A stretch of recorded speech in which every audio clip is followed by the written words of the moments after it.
Hey, Len. Hey, what's going on? How are you? Good. How you doing? Doing okay. Doing okay. Monday night, baby. Making Monday it night. happen. Yeah. Long day? Yeah, sorta. I mean, it was in segments. I had different parts of the day doing different things, but it all worked out. But it was Monday, just hits you right at the start. How about you? Yeah, it was a long day. Long day at Yeah. work. Some of them are like that, Yeah, but pretty much. makes you appreciate that weekend. You got any time off coming up at all? Yeah, I'm off this weekend. Oh, nice. Nice. Yeah. Good. Good. Yeah, I'm gonna get a little time off at the holidays, and I'm looking forward to it. Gotta get through our ratings period. That's what we're in right now through Thanksgiving, basically. Once you hit Thanksgiving, it's over. It started on October 28th. Oh, And so ratings periods, they're looking at who's watching a little bit more closely, and that helps them determine ad rates, things like that. So we've had some big stories on. We had a story, I think I was telling you one about the auto thefts and burglaries. That's still an issue. It's stepped up. It's gotten more confrontational. That was one of the first stories we did. That was on November 4th. And then on the 10th, last Wednesday, we did a story about homegrown cannabis. How you can do that now in Connecticut if you have a medical card. And, we thought that was an interesting one just in terms of part of being investigative is taking people to places they may not normally go. right. So I don't know about you, but I had never seen like a home grow operation. I've seen a grow operation, in terms of the legal ones, but not legal. And I mean, these are small. They're, 6 to 12 plants. That's it. And it's just these people, they look at it as really medicine form or almost as good as prescription, or in some cases they feel it's better. But they say, you're controlling the strength of it, and essentially once you buy some of the gear, you're controlling the price. Whereas with pharmaceutical products, prescription drugs, they just go one direction. Yeah. So it's interesting. I don't Yeah, I've know. never seen one, like a factory or anything like that. Okay, well, the story is on NBCConnecticut.com. I'll send you the link since you got all these people that follow you. There's a good chance some of them are going to be interested in it too. Right now, the data shows that of people that use cannabis either recreationally or medicinally, because this is a British company. I think they're called New Frontier Data, and they said, I think it was maybe 5 to 6% of the people who use, whether medicinal or recreationally, actually grow it on their own. Because what I learned by doing the story is, you know, you can make it as easy or as hard as you want. Yeah. And if you just take seeds and throw them in a cup and hope for the best, you might get male plants, which don't produce the bud, the flower, that's what has the THC in it, or the CBD, depending if you're doing hemp or cannabis. And, to really do it, you need grow lights, you need some kind of a grow tent, or, at a minimum, a garbage pail, like some kind of container to put it in, because it does get stinky. Some kind of a filtration system to get rid of the stink, like that has charcoal in it. Because the thing is, you have to grow it inside. You can't grow it outside. You are going to need, you got to keep it warm, but I guess the light will do that essentially. But I grow stuff indoors, like tomatoes. I think I just posted on my Instagram today. I've got one of these things called an arrow garden. And I got like 4 tomato plants and 2 basil plants, and I'm already in the indoor gardening season. I'm already going. Ready to But, go. so I thought, because I have some acumen when it comes to gardening, I could talk with people who are involved with this more closely, and maybe be able to translate it for folks at home who've never seen anything like this and sort of see it for the first time, like I saw it for the first time. I've seen a grow tent before. I saw one in an agway, those like farmy kind of stores. Yeah. Um, but it was empty. I mean, it didn't have anything in it. It was just a grow tent to grow your flowers or your vegetables pre-spring, you know, so you could have stuff like ready to go as soon as like you got some kind of warm weather. But anyway, so that was a big story. I got another one coming up Friday.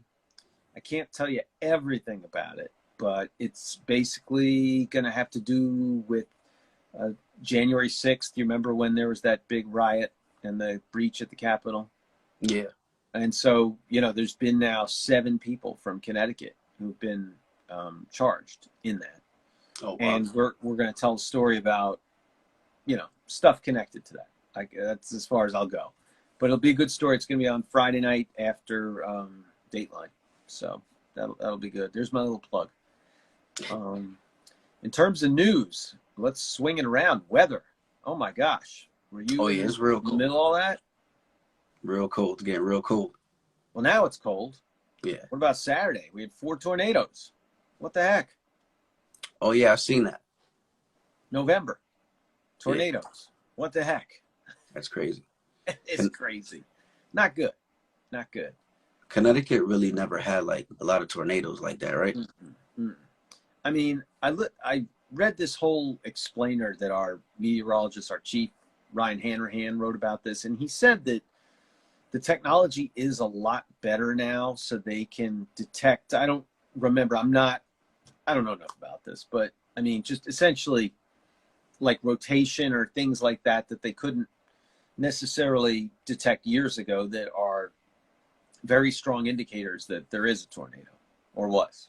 So, I mean, thankfully, you know, mostly our tornadoes are like EF zeros, which means it's like maybe 70 miles per hour. But I'll tell you something. I was out in the middle of that. I was bringing home, I got some takeout and I was coming home. And all of a sudden I saw some of the like branches starting to go sideways and leaves, and I was getting hail. And hail a lot of times is one of the first things you see right before a tornado comes. I worked down south for 11 years, so I was in Carolina and Virginia, and they got a lot of tornadoes there. And the other thing, which thankfully I didn't see, was the sky gets almost a greenish kind of color to it. But I didn't see that, thankfully. But with the blowing going sideways, I'm like, ooh, something must be really strong, really close to here. And lo and behold, I mean, it was only 15 miles away, like in Cheshire, Southington, from where I live, that they got some of these tornadoes. And then they got them up. I live east of the river, so they got some up east of the river as well. Maybe it was one came up this way. Now a little bit east of me. But, you know, the beauty of Instagram and, you know, TikTok and all these other things is you start to see these clips now that people, or Ring cameras, get, you know, in twisters, like video that you'd never ever see before, because no one's going to stand outside and shoot it. They would die. Yeah. And I don't know. I mean, for a guy who's been in television news for a long time, I'm seeing video that I've never seen. Like, I saw one on TikTok where like this lightning, boom, it hit some big tree, and you saw the flash and you saw a little bit of branches come down. You thought that was it.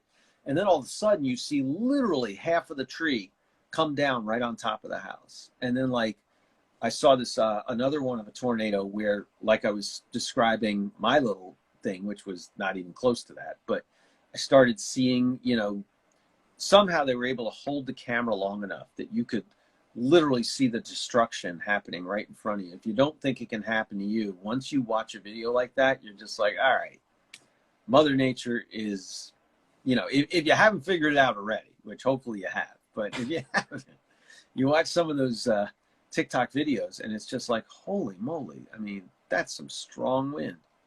Yeah, that's crazy. Mm-hmm. Mm-hmm.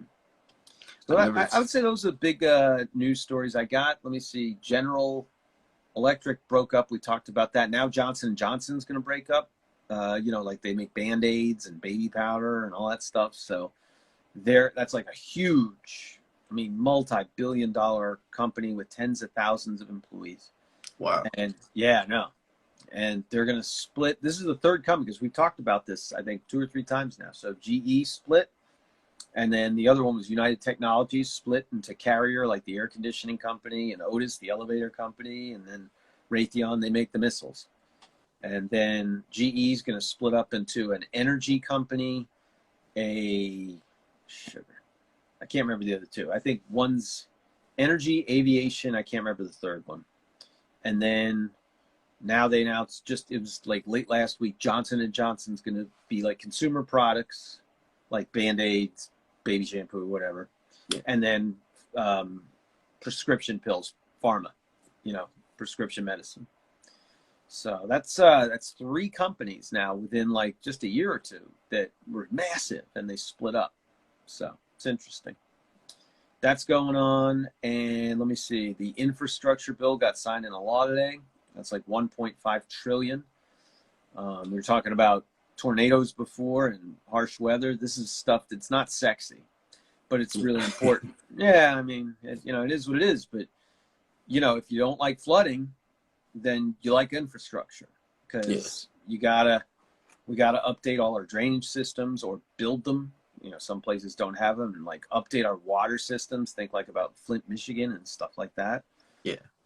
Airports, highways, bridges. That's what all this is going for. Because you've seen bridges collapse, you've seen highways collapse, because they were built before I was born, and that's a long time ago. So, yeah, it's about time.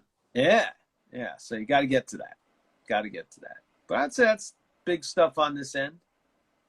Okay. Not much else cooking. Hopefully you're enjoying your November. I know you're working hard, but hopefully you're enjoying it. Yeah. Hope you're enjoying yours too. Yeah, I'm doing all right. Yep. I really appreciate this. So we'll pick a day next week that works. Absolutely, 100%. I think let's keep shooting for like Monday, Tuesday. Let's go Tuesday, because that's the day we seem to like. We'll do 9 o'clock. Yeah. Because then I'll set the alarm. I'll put it on the calendar.